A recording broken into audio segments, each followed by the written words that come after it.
I'm Claire, and this is Elton, and we are UK Barn Finds. We bought a 1981 Mk1 Ford Fiesta on eBay without viewing it first, and in our last episode we had a good look round and gave her a clean up. We established that even though that was not a sensible idea to buy the car blind, we got away with it and did okay. In today's episode, we make a start on getting her roadworthy.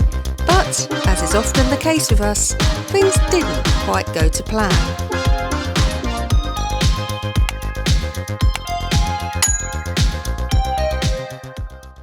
So Elton, where are we at with our Mk1 Ford Fiesta? I've got to try and remember where we were last time. That's the trouble, I've been waiting for parts. The rear suspension, the springs, they've been done. Obviously we put a bolt in, there was a missing bolt on the shop. Haven't done the brakes yet, although we have had some brakes delivered. Somewhere in this boot they will be. When we changed the oil, we popped the rocker cover off because I was going to replace that gasket anyway because there's a little bit of leaking. Honestly, I've never seen anything like it in all the years I've had a car. My friend Mike and I were scooping sludge out of the top of the rocker cover by the handful. So we've got to flush that engine now and basically do another oil change and see if we can get it clean in there, because that car hasn't been serviced for decades, I should think. We had a problem where the fan didn't come on. Just as a precaution, we've ordered a new thermostat which goes in there. The thermostat's there, Claire, in a box, look, ready to go on today.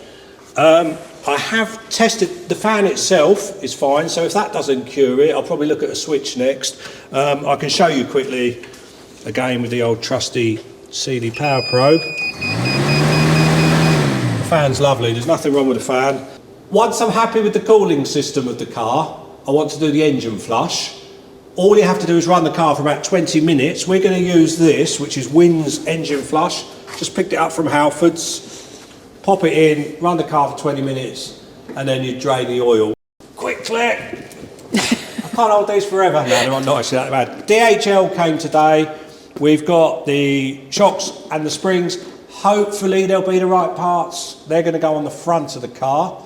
We'll hopefully get that done today as well. And then that's pretty much cleared up the parts in the boot, which is good. You've got a little job, my darling. Oh God, go on then. I don't know whether you fancy doing it, some fabric paint. Oh, okay. I thought if you did the parcel shelf, because it looks a bit odd where it had some speakers on before. Yeah, good That'd idea. be a nice little thing just to make it all look a bit nice in there again. And we'll see where we go from there, because it's one job at a time.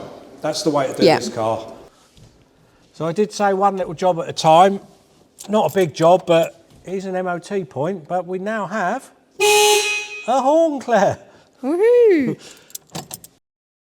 Our friend Mike popped round to lend a hand, and his first job was the thermostat. So as you'll have seen when Mike took that thermostat housing off, we'd taken the thermostat out already last week when we were faffing around trying to get things to work. We had put fresh water in there, because it didn't have much in, and obviously we lost a load. But that, if you have a look in there now, Claire, is pretty minging.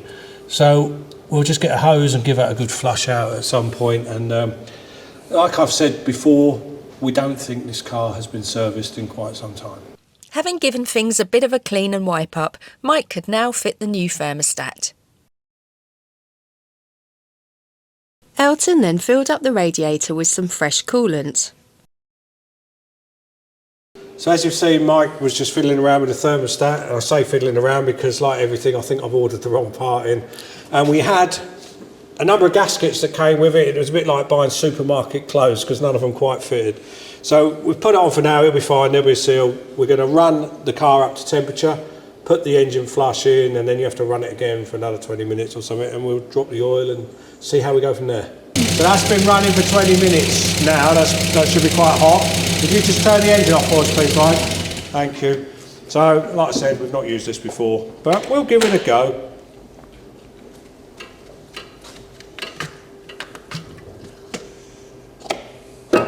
Car was running all right once we got it off choke. We're not sure if it was even on choke. It was lumpy as hell to begin with. don't have nails, so I have to use the screwdriver. I don't know what I expected this to look like, but it looks a bit different. You ready? Just before I put that last bit in, Claire, I've got to sniff it. Oh no, just it smells sort of paraffin-y. Looks a bit paraffin-y. Maybe it's paraffin. Right, pop that back on.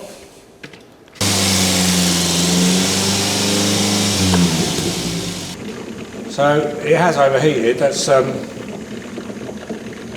not totally unsurprising because the fan didn't kick in, although the temperature gauge was only showing 3/4 full. But the car's been running long enough, so we will just get it up in the air as we were going to do the oil change, and then we'll have a look at this another day. Little tea, love.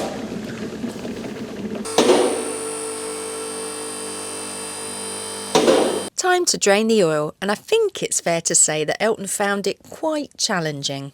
Honestly, the thread's like, oh, I can't undo it.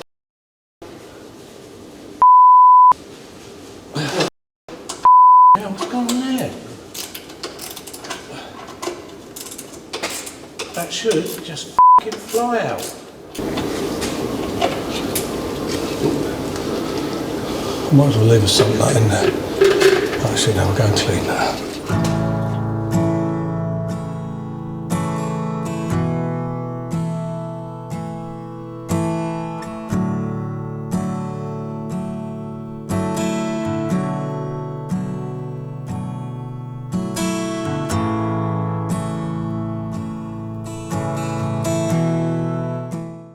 It was now time for me to do something useful and tidy up that rather sad-looking parcel shelf. We bought this Paint Factory flexible fabric paint. Unfortunately, it didn't adhere to the fabric well, and as such we ran out halfway through. Fortunately, we had a can of matte black all-purpose paint hanging around the workshop, and I finished the job with that. Overall though, I think it's much improved.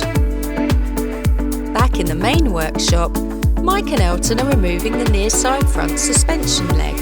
A relatively simple job with just 2 bolts at the bottom and 2 bolts at the top.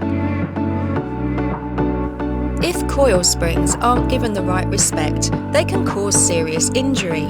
Our workshop has a Sealy coil spring compressor, which makes the process painless, and the additional safety cage is there for added peace of mind.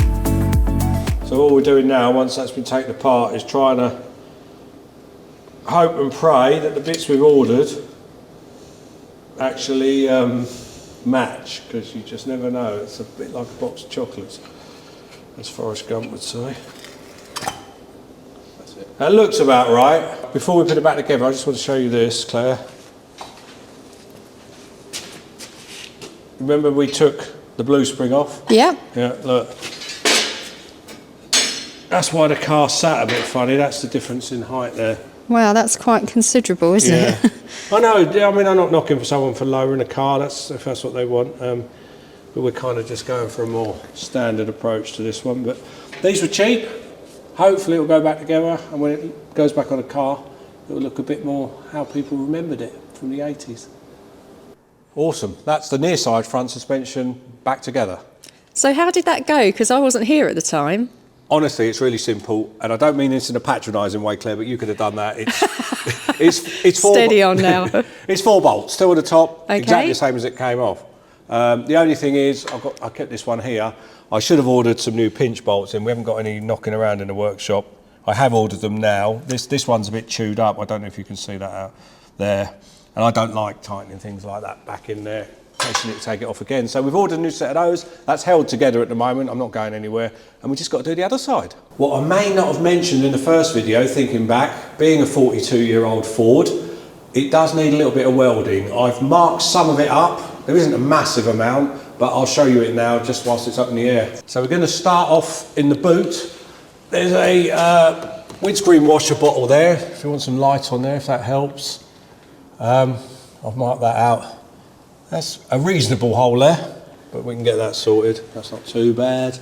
Like I say, I haven't gone over it with a fine tooth comb yet. I've just, for the purposes of the video, marked up a few little bits.